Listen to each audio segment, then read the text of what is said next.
Welcome, welcome everyone. This is LEAFSTYLE.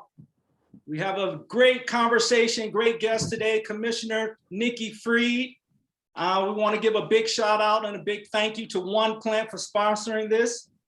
LEAFSTYLE, where education, culture, and cannabis collide.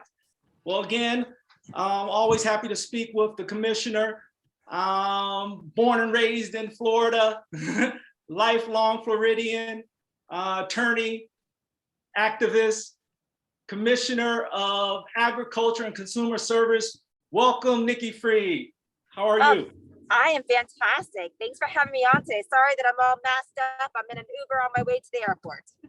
Understand. I appreciate you even giving us a little bit of your busy schedule and fitting us in. So I really appreciate that. So let's get right into it.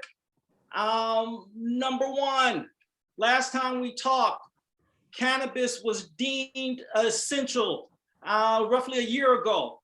Tell us about the significance of that and sort of the big takeaways that you see there reflecting. Yeah, the big takeaways is the recognition that, that these were essential workers, that the dispensaries were able to stay open, and most importantly, that the recognition that our patients needed access to their medicine. And so really working on even telehealth and making sure our patients still got access to their doctors. So it was important. I can't even imagine having 500,000 patients here in the state of Florida not being able to have access to their much needed medicine. So that was a big win. To saying that medical marijuana and dispensaries were essential was a big win for the cannabis industry. Wow, 500,000 medical card holders in the state of Florida. That's unbelievable. Yep. And talk to us a little bit. A year has passed. Talk to us on the hemp front. What have we seen in the Florida economy, the impact of hemp? Do you have any assessment there on sort of the last year? Yeah, it is amazing. For those who don't know, who have not been following, we put out our hemp rules, and as of January 1st of 2020, we started to actually regulate the CBD marketplace. So if anybody's out there that either of you are a manufacturer or processor or retailer, distributor, make sure that you are getting one of our licenses. Otherwise, right now you're out of compliance. We go through and we're spot checking everybody to make sure that all the products are up to par, that are following all of our testing standards, labeling requirements. And we all want this. We all want to make sure that the products that are being sold to our consumers are safe.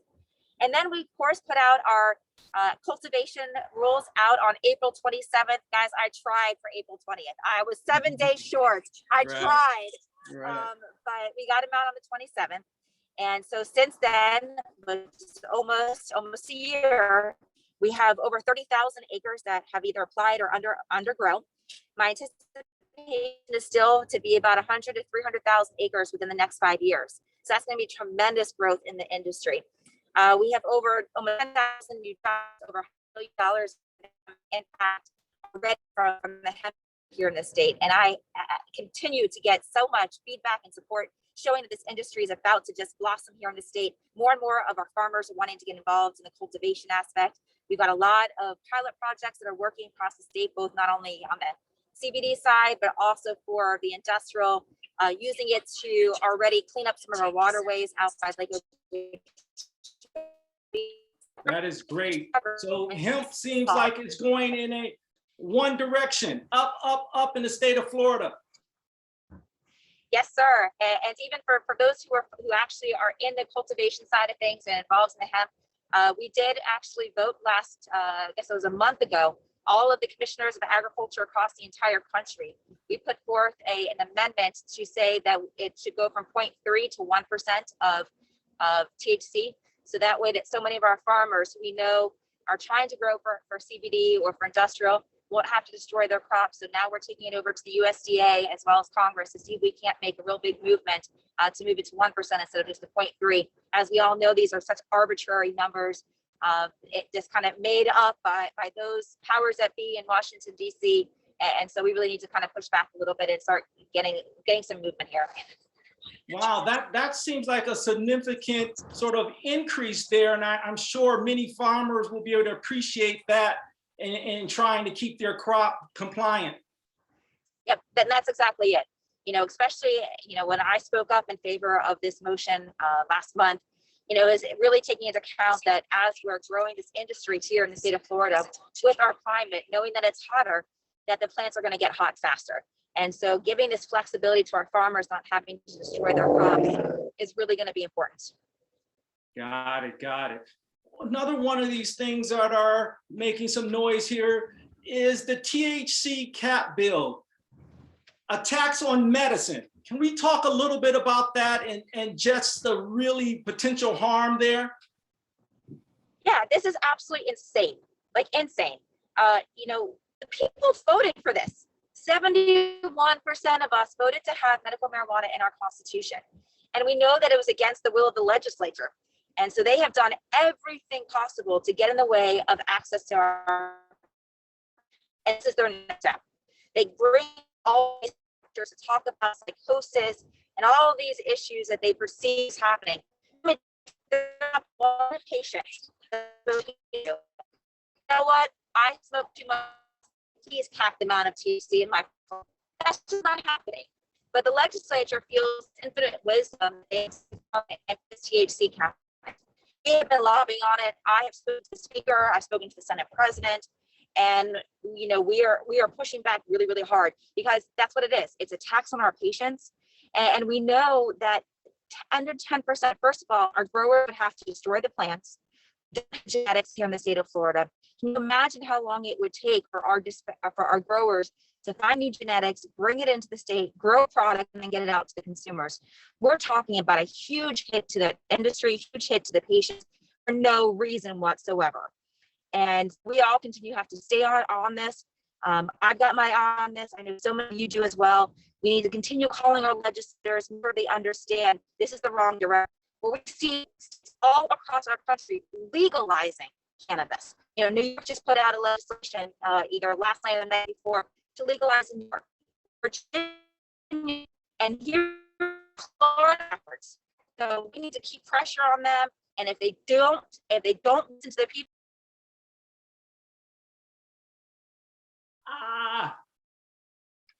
We lost the connection.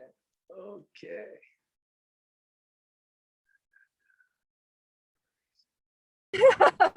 So what I was saying is that we make sure that we are talking to our legislators, making sure they understand how important this is to voters and to the patients. Because I can tell you, all the patients that I've spoken to, like my mother, who was going through cancer and had chemo treatment, and 10% wouldn't have helped her get off the floor after chemo treatment.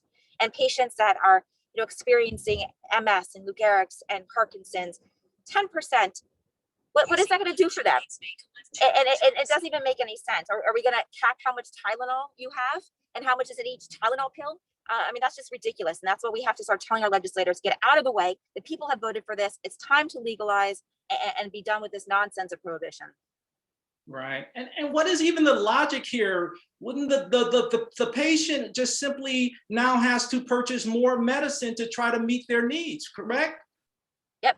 Or the problem is they go back into opioids or pharmaceutical drugs or the illegal marketplace.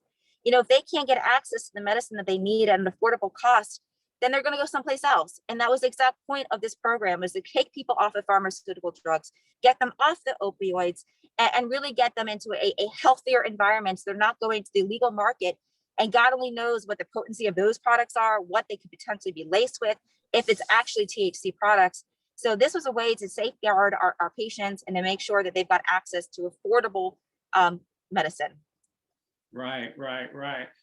And recently you've been working with the Biden administration on the federal level, and you guys put together the Keeping America and Florida Growing. Talk a little bit about that partnership from Florida and the federal, and sort of the key points there. Yeah, so I put together with my team in conjunction with the Biden administration about 30, it's a 30-page program, 40 different issues to really be working with the state of Florida and the Biden administration. Everything from legalization, marijuana policies. Everybody knows that I'm big on access to, if you're a marijuana user and card holder, you should be able to purchase guns, and starting talking through that. But outside of even just marijuana and cannabis reform, talking about the environment, ways that we can really move the state forward and our country forward on different types of climate crisis issues. Everything from offshore drilling and banning offshore drilling, voting rights issues, energy issues and natural gases and reduction of carbon emissions. So it's a fantastic opportunity to really show synergy between our office and a lot of things that are priority to the Biden administration. Right, absolutely. So definitely included in there is cannabis legalization. How is that going to go along with the federal administration, the Biden administration? How do you think that's going to play out? I know that the vice president is a very strong supporter of legalization, and the president has been really supporting a lot of expungement aspects of legalization of medical and really trying to change some of those laws. We haven't gotten them yet to legalization. We are going to continue to work on that and continue to push it. It's unfortunately going to take baby steps, but I'm hoping that we knock the doors right off of it.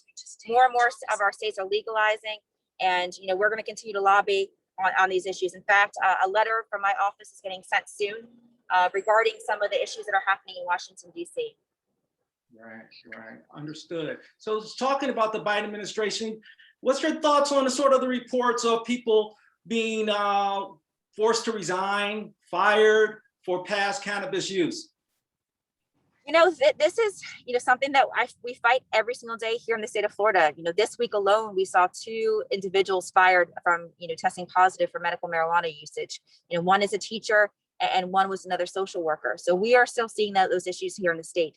And, from everything we had heard, the Biden administration was going to be more progressive on these issues. And that is exactly what is happening. However, we're getting to the bottom of what happened and why these individuals were fired. We saw a letter from members of Congress that were sent out from our good fighter up in Oregon, Congressman Blumenauer, that was also signed off by Congressman Deutsch and Alcee Hastings as well from the state of Florida.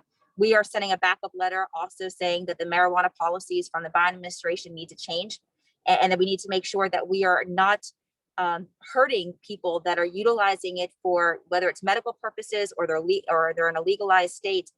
This is just, we're past all this. The ball has moved forward, and it's time for the federal government and Washington, D.C. to catch up where the rest of the will of the people are from across the country. I mean, legalization is polling an extremely high number. We know how many Americans have either utilized cannabis sometime in their life, and it's time for those leadership inside of DC to start changing their policies as well. Right.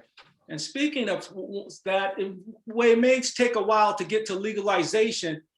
There's still thousands of prisoners sitting in federal prisons for cannabis offenses. So one of the things that a lot of people are pushing for is Biden has the power to do a categorical pardon. What's your thoughts on that? Is that something, potentially conversations with this administration? 1000%. I say it every single day here in the state and what we should be doing here in the state. From the member, as a member of the Clemency Board, that's something that I'm a big proponent of.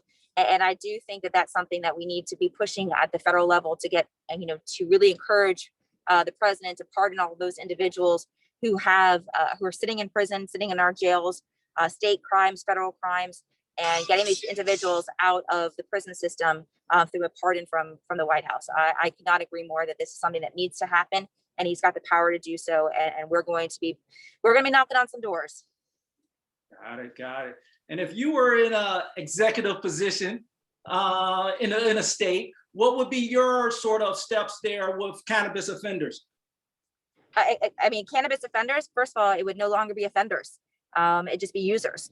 And so, one is expungement of those who've had a non-violent, not even just, we should probably even take it one step further, as far as even just general drug use. At this point, it's really holding a lot of people back who may have had a drug problem and not getting back into society. I see it all the time in our clemency rules, in our clemency hearings. 95% of people that come in front of us talk about their drug problem that they've had in the past. So these are things that we as a society need to recognize as a problem and work on it together, getting people off of drugs. So if I had my way, we would definitely be expunging everybody's records who have some type of, possession charges, and certainly not having any more arrests associated with, just mere possession or even larger possessions of cannabis. Right, right. And so our theme this season, we're focusing on free the people. And you sort of just touched on a lot of those points in one sentence. What does free the people mean to you? And that's freed, not F-R-I-E-D, the people. We can work on that. You know what I see that means? Government stays out of our way. People have the rights to do what they need to do to make themselves, whether it's, having access to medical cannabis or even utilizing cannabis as another form of stress relief. People, come home at the end of the day and have a glass of wine, or I'm a scotch drinker, having a glass of scotch. If somebody wants to come home and relieve their day of stress by going and either having an edible or, even smoking, that's their prerogative. It's government's turn to get out of the way and stay out of people's lifestyles. We need to make sure that we're more of a libertarian country, and we need to get government out of the way and let's just focus on the things that government's supposed to do, providing healthcare, safety, and not what people do in the privacy of their own homes. Got it, got it. Well, as always, I really appreciate you taking your time to speak with us.